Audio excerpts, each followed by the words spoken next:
सो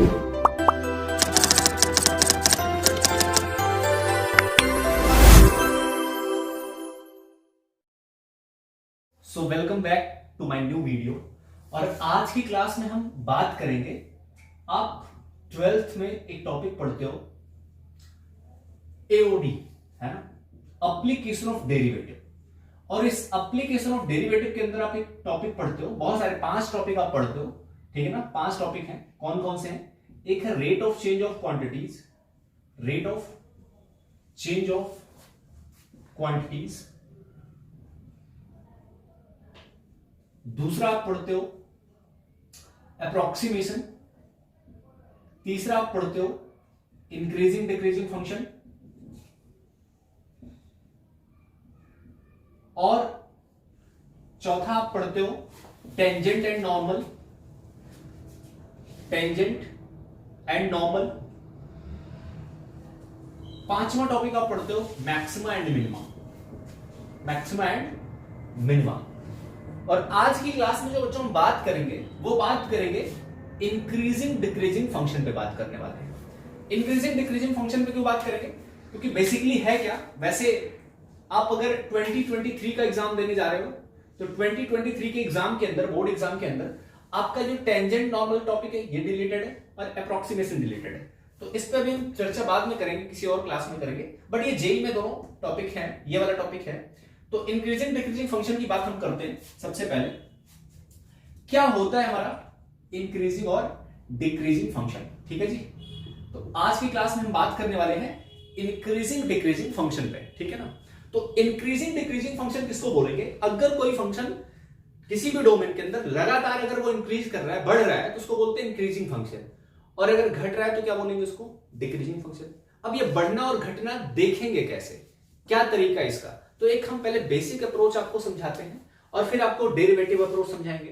तो पहला मतलब क्या हुआ, जैसे हम अगर पहले फर्स्ट मेथड से बात करें, डेफिनेशन से, तो क्या होगा अगर हमारा फंक्शन है if x1 less then x2 implies f of x1 is less than f of x2 in the given domain, है ना।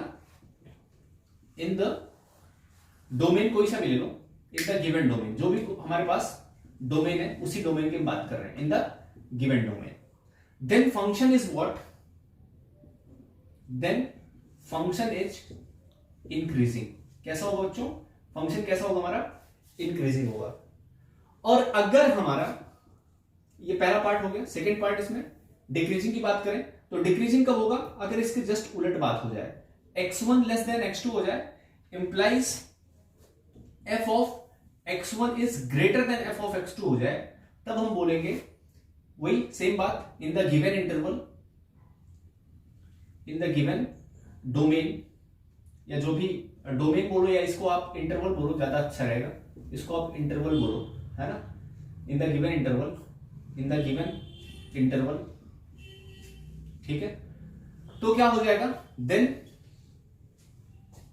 फंक्शन कैसा? इज कैसा भाई? डिक्रीजिंग। फंक्शन कैसा हो जाएगा?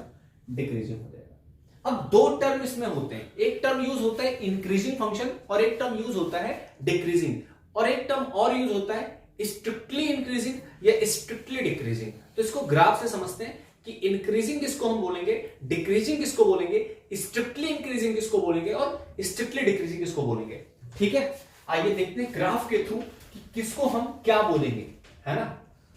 तो बच्चों अगर हम बात करें इस पे, इस टॉपिक पे कि किसको इंक्रीजिंग बोलने वाले हैं, तो हम 4 ग्राफ बनाएंगे। 4 के चारों ग्राफ के अंदर हम समझ लेंगे कि कौन सा इंक्रीजिंग है, कौन सा डिक्रीजिंग है और कौन सा स्ट्रिक्टली इंक्रीजिंग है, कौन,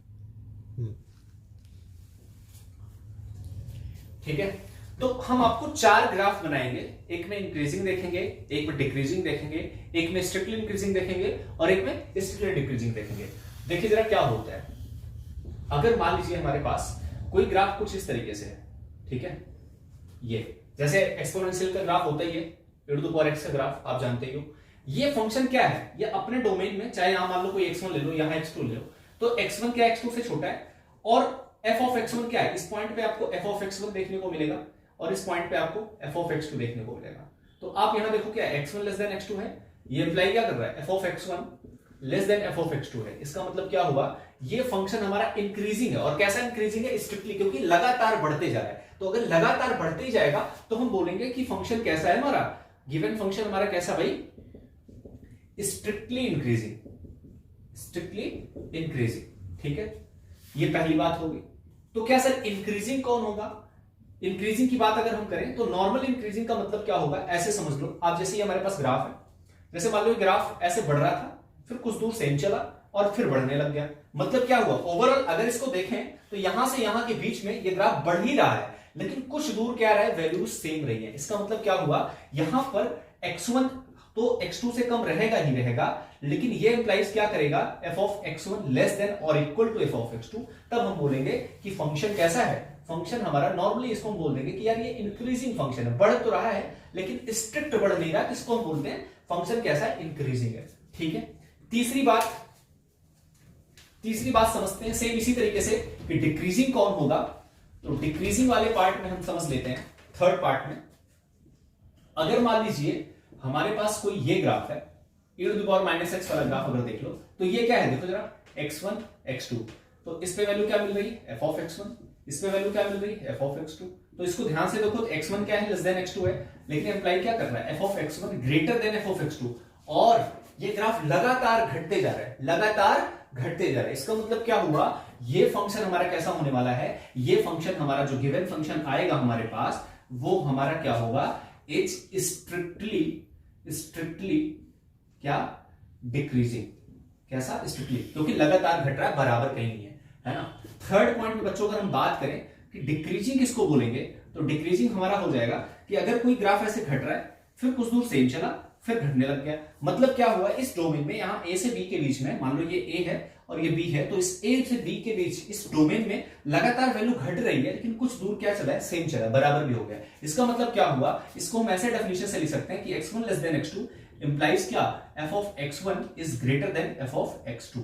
इसका मतलब क्या हो गया, f ऑफ x1 क्या हो गया, ग्रेटर देन और equal to f of x2, मतलब बराबर भी हो रहा है। अगर बराबर भी हो रहा है तो हम बोलेंगे फंक्शन कैसा है, फंक्शन हमारा डिक्रीजिंग है। कैसा फंक्शन है, डिक्रीजिंग है।